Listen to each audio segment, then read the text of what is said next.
Hi again, everyone. Welcome to the GTraderPro Weekly Futures Forecast. I'm Gil. I'm here every Sunday to help you get a look at a start of the trading week. We're going to look today at these key markets, upcoming events, and the setups we're looking for. So let's get right into it. We're going to start off with the indices here. And before we get into the weekly outlook for this coming week, let's take a quick look as well as what we said last week and what transpired during the course of the week. Let's start out with the Nasdaq index. So here we have the NQ futures market. This is where we closed last Friday, and last weekend, last Sunday, in my video, we indicated that the Nasdaq was going to continue to rise. It wasn't going to be a huge range, but the market was going to go to the upside, and we certainly did that. Now, one of the prices I was looking for specifically was an attempt at 22,200. Now, we got within 100 points of it, so not bad, but it has not been achieved yet, so that still remains a bit unresolved. So we certainly got the direction right. Market was going to go up. It wasn't going to be a huge range to the upside, but we came up a little bit shy. So Friday, we can certainly see on the news from Thursday night into Friday that we indeed got the pullback. Now, as long as markets stay above some critical levels, we're going to get a bottom very early in the week. So tonight, Sunday night, Monday, I would not be surprised. Early in the week, it could take a little bit longer, but perhaps early in the week, we should see continued pullback to give us a bottom. Now, one of those key levels we'll be looking for here is 379, 380. So if we do come down and test this, which we should do, based on where we closed on Friday, there's a little bit more downside to go. If we were to go considerably lower, we would drop another, say, 150 points and come back down and test 224. You may recall this level from a couple weeks back, in particular back here on the 30th when the market tested this level, and again on Monday, June 2nd, tested this level. So this level remains very constructive. Everything above here remains good and constructive for the Nasdaq. Best case scenario, they hold 376 on any dip and close. As long as they're closing daily above both of these prices, we'll get ourselves a bottom, and we're going to look to go long. And one of our first targets will be 21,900 on the upside. So this is going to be a very interesting and a very important start to the week. Likely that will continue lower. I'll be looking for 370, 380s, potentially 230s. But we're going to be looking early in the week for the action. We're on the buy side of the market still. We still believe absolutely that we have to reach to 22,200, 22,400 in subsequent sessions. Coming into June, early July, we're still looking for very bullish price action on the Nasdaq and looking for more upside. So we want to be long in the Nasdaq on the pullbacks on the bottom that we're very likely to get early in the week. Let's move down to the Russell, shall we? Russell had a very good range, quite a bit of volatility here.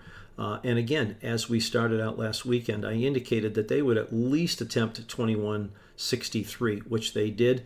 If they were really, really good and strong and bullish, they'd get up to 2205. They came up a little bit shy of that, but, basically 10 points shy of it. Not a big miss, but they didn't quite touch it, and that was a little bit of a hint of some weakness, and we certainly never did close last week any day above 2163. In itself, it's very difficult to do that, and we did slip right on back down. One of the things we talked about, it become a little bit more bearish if they slip back below 2112. You may recall we've been talking about 2112 for quite some time over the last several weeks. This was their first really good bullish close above it, and they did break and close below it. They came down indeed and tested some very critical levels down here, 2076, 2075. If they were to slip a little bit lower and come down to some of these recent lows, you may recall, if you've been following us here on YouTube for a few weeks, 2054 and 2057 in this several day test here on Monday, June 2nd, and Friday, the 30th. This was a very important test down here. It's possible that we have to retest that 2054, 2057 area early in the week. Again, the Russell is on the verge of bottoming and getting ready to turn back up. And we will look to retrace some of these levels with an eye towards the most key level during the course of the week would be 2144. So if we get a good turn, and we should get a bottom early in the week, much like the Nasdaq, we should bottom out early in the week. I do think that we will test these lows early, perhaps Sunday night tonight. Monday, we test these maybe a little bit lower, get that bottoming, and head back up. So after we bottom, we are going to be looking for further upside prices later in the week, and we will be targeting predominantly at 2144. So we will be buying early in the week. Let's go to the Dow before we go to the ES. The Dow again has been one of the weaker out of the four. We can see that we've been talking about this 42,900. We hit it here back in May, and we hit it again this week. I had said a real good test for the YM would be 43,003 change. They didn't, again, like a lot of the other indices, we came up within 10 points of it, 100 points of it more or less, before failing. And it was going to be somewhat difficult for the market to close out the week above 42.9, and they did not close above 42.9. And again, like the others that we've reviewed, we're in the pullback. I'm expecting basically 42,000, a couple hundred points lower, potentially, again, one of the more critical levels, 41.7.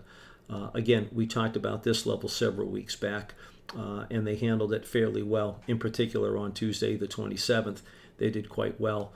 And again, so this area is likely to be tested again early in the week, either 42,000 even down to 41.7. We're going to be looking for long positions as we, again, with the YM, put in a bottom. So we're looking for bottoming in the YM again before we turn back up and start targeting some of these levels. 42.7 to 42.9 will come back into play during the course of the week. A nice bounce back.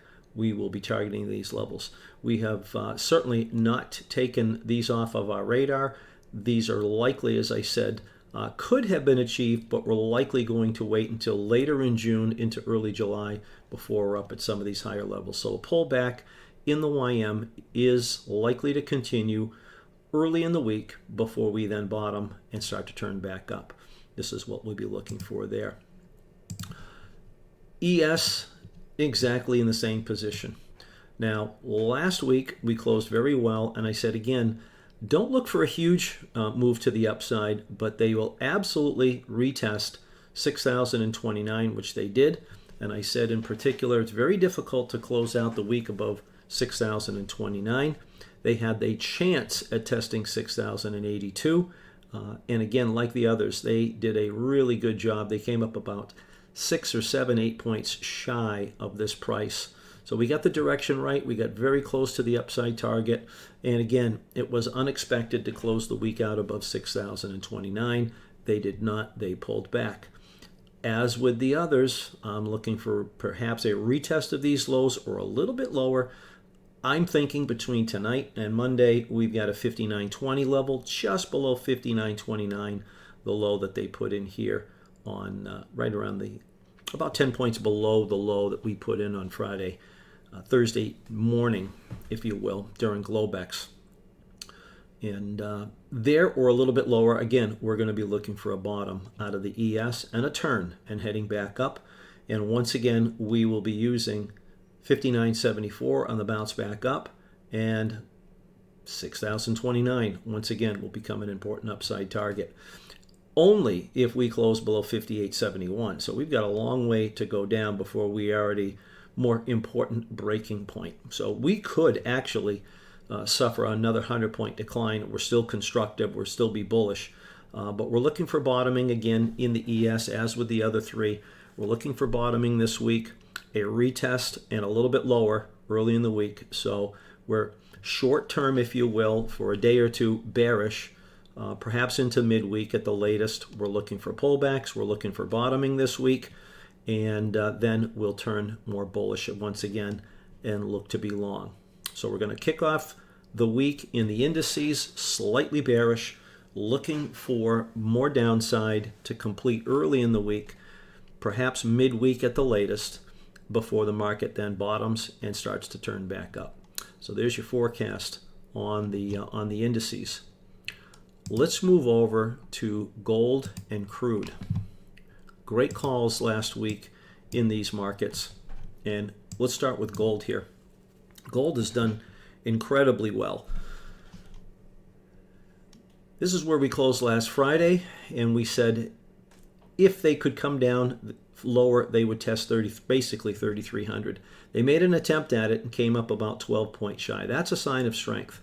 And then they shot right back up and indeed came right back up to 33.75. I believe last week we said if they firmed up on 3,300, they would indeed come back right up to 33.70 to 33.75. And that's exactly what they did after they came up about 12 points shy of where we wanted to buy gold. They closed very strongly, and what does that indicate for this coming week? Higher prices coming, 3,500 I should say, should be an easy to achieve level. I'm going to be looking for a new all-time high in gold up at 35.20 during the course of this week if they can continue above. And I'd like to see them stay above this high over here, 34.48, just ideal. And they did close right above it. So that was a really good close on Friday. And again, so I'm looking for 35 to new all-time highs at 35.20. Not significant new all-time high, but a new all-time high at 35.20, specifically during the course of the week. Crude. We made a great call in crude last week. Here is where the market closed last Friday. Now this is a continuation chart. Friday's close above 62.85 last week led me to tell you on Sunday that indicated, wasn't sure why they would do it, but that indicated $68.40 to $68.50. And there you are. By Wednesday, they were up at this price, flirting with it on Thursday. And then, of course, the news came out Thursday night and really shot them up to the $77 level. This was not forecasted. I did not make the call for this move, but I did make the call last Sunday to come up from 64.78 to 68.40. So still a good four-handle move. We had some traders take good advantage of that and really picked up a nice move. Was not, as I said, anticipating this type of follow through to the upside. This would have been a great place to go short, by the way. They were not going to close out the week above $76.64, and they certainly did not. We're looking for this fallback here. We'll watch how they handle basically $70 to maybe $71, right in this neighborhood. They're likely to pull back and retest in the area of $69. So I am going to look for follow through to the downside unless we are above $76.62. Unless we're closing daily above this level, we will be looking for shorts on bounces and looking for oil to come back down near the $69 to $68.48 price. This is what we'll be looking for this week, unless they are above 76.67. All right, and there's your crude oil forecast for the week. So I'd like to thank you for watching. And once again, if you found this helpful, please don't forget to like and subscribe to our channel here and leave a comment. Join our free Discord community. And once again, there is no charge to join our Discord community at GTraderPro. Please join us for daily insights, daily updates on all of these markets, and trader chat. The link is in the description. And be sure to visit our website, GTraderPro.com, where you'll learn more about our one-to-one training, our tools, and resources. And be sure to follow us on social media, Facebook, YouTube, and Meta, as well as Instagram. And to be sure to stay connected with the GTraderPro ecosystem. I look forward to seeing you next week. Please come in and check us out. Check out that website. Check out our Discord channel.